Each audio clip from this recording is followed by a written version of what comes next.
Bonjour à tous, dans cette vidéo, je vous propose de démontrer que toute fonction f définie sur grand R se décompose d'une manière unique comme somme d'une fonction paire et d'une fonction impaire. Alors les notions de fonction paire et fonction impaire sont des notions que j'ai pu développer dans la première vidéo de la série, que je vous invite à aller voir si ce n'est pas déjà fait. Alors, je profite de cet exercice pour introduire un nouveau type de raisonnement qu'on n'a pas étudié en terminale et qui s'appelle le raisonnement par analyse-synthèse. C'est un raisonnement mathématique particulier dans lequel on va supposer que ce qu'on cherche à démontrer est vrai et ce faisant, nous allons chercher des conditions nécessaires sur les objets P et I, qui sont P comme paire et I comme impaire, qui permettent de valider le fait que f s'écrive comme la somme de P plus I, d'une fonction paire et d'une fonction impaire. Donc on va supposer qu'effectivement f s'écrit sous cette forme-là, mais si jamais f s'écrit vraiment sous cette forme-là, alors on va avoir des conditions nécessaires à valider sur la fonction P et la fonction I. Ce faisant, on démontrera d'ailleurs l'unicité des fonctions P et I mises en évidence lors de cette analyse. C'est un peu la phase de brouillon en fait. On va chercher au brouillon quelles peuvent être les fonctions P et I qui permettent justement de décomposer f sous cette forme-là. Une fois qu'on les aura, donc j'avance, on a fini l'analyse. Une fois qu'on les a, donc on va les trouver. Si elles existent, alors elles ont forcément une certaine forme. Et ensuite, la synthèse consiste à dire, ok, j'ai trouvé PI, alors on introduit pour tout x appartenant à R, P égale quelque chose, I égale autre chose, et on vérifie que ces deux fonctions PI, donc, qui sont définies comme ça, et qu'on a trouvé par la phase d'analyse, vérifie bien que pour tout x, f de x est égal à p de x plus i de x, vérifie le fait que p est pair et que i est impair. Et donc, c'est deux fonctions qui répondent à la question.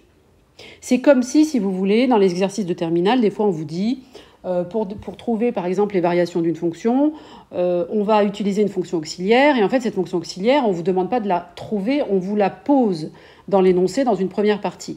Mais la personne qui a fabriqué l'énoncé, elle ne l'a pas sorti de sa tête, elle a trouvé la fonction en résolvant l'exercice. Donc en fait, ici c'est un peu pareil, en fait on va faire une espèce de recherche préalable, d'ailleurs qu'on peut faire apparaître sur sa copie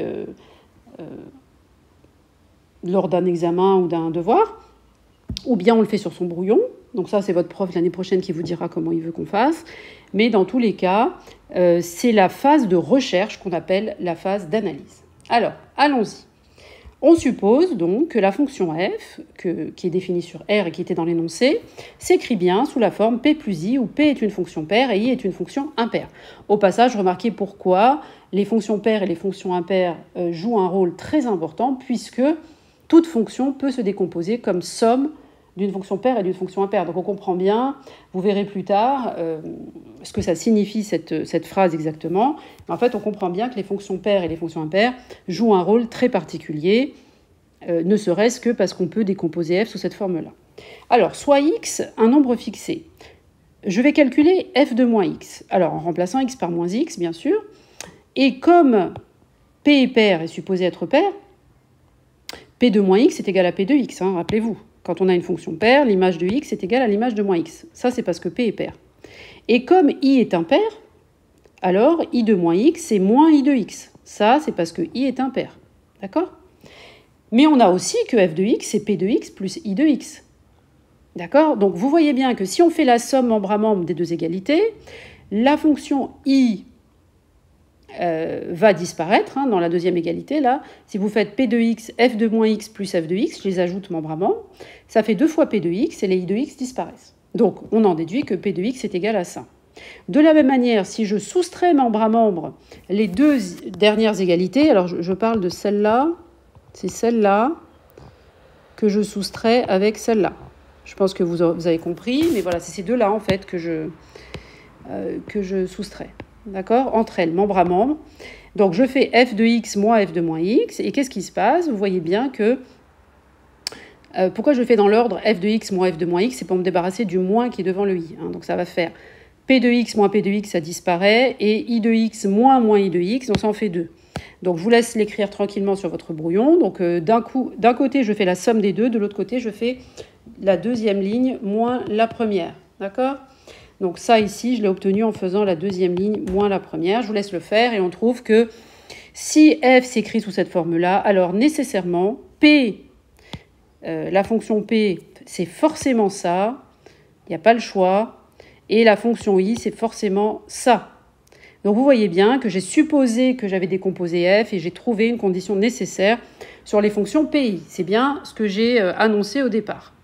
Bon, c'est ce que j'ai réécrit ici, je ne répète pas. Au passage, comme j'ai dit, ça a démontré l'unicité, bien sûr. Alors, la synthèse maintenant. Alors là, c'est plus facile, hein, on a presque fini en fait. Maintenant qu'on a trouvé pi, on introduit pour tout x appartenant à R deux fonctions pi définies de cette manière-là. Vous voyez, si on n'avait pas fait le travail d'analyse, on n'aurait pas pu les deviner. On vérifie ainsi que ces deux fonctions-là vérifient bien les conditions de l'énoncé, à savoir que la fonction f est bien égale à p de x plus i de x. Donc, je dis la fonction f, je veux dire pour tout x appartenant à R, f de x égale p de x plus i de x, c'est-à-dire que f c'est bien égal à p plus i. Donc ça, c'est facile à vérifier. Vous faites p de x plus i de x. Les f de moins x va disparaître avec moins f de moins x. Et vous allez avoir 2 fois f de x sur 2 plus f de x sur 2. Et donc, ça marche, ça fait f de x. Hein, c'est facile à vérifier. Maintenant, vérifions que p est pair. Alors, c'est facile, ça aussi. Alors, comment on peut faire pour démontrer qu'une fonction est paire? Eh bien, je calcule l'image de moins x. Alors, je ne l'ai pas rempli exprès pour le faire avec vous. Donc là, je trouve f de moins x.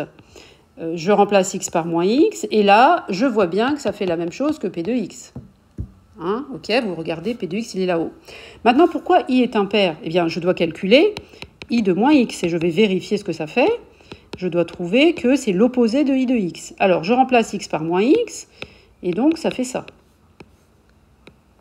Et est-ce que ça, c'est bien l'opposé de i de x? Oui, bien sûr, puisque le numérateur, vous voyez bien que c'est l'opposé du numérateur de i. Donc, on a bien moins i de x. Finalement, on a bien démontré qu'en posant p égale à ça et i égale à ça, la somme pour tout x appartenant à R de px plus x, ça fait bien f de x. Donc ça, c'est bon. Et maintenant, p est pair, pour la raison qu'on vient de donner, et i est impair. Autrement dit, on a résolu l'exercice.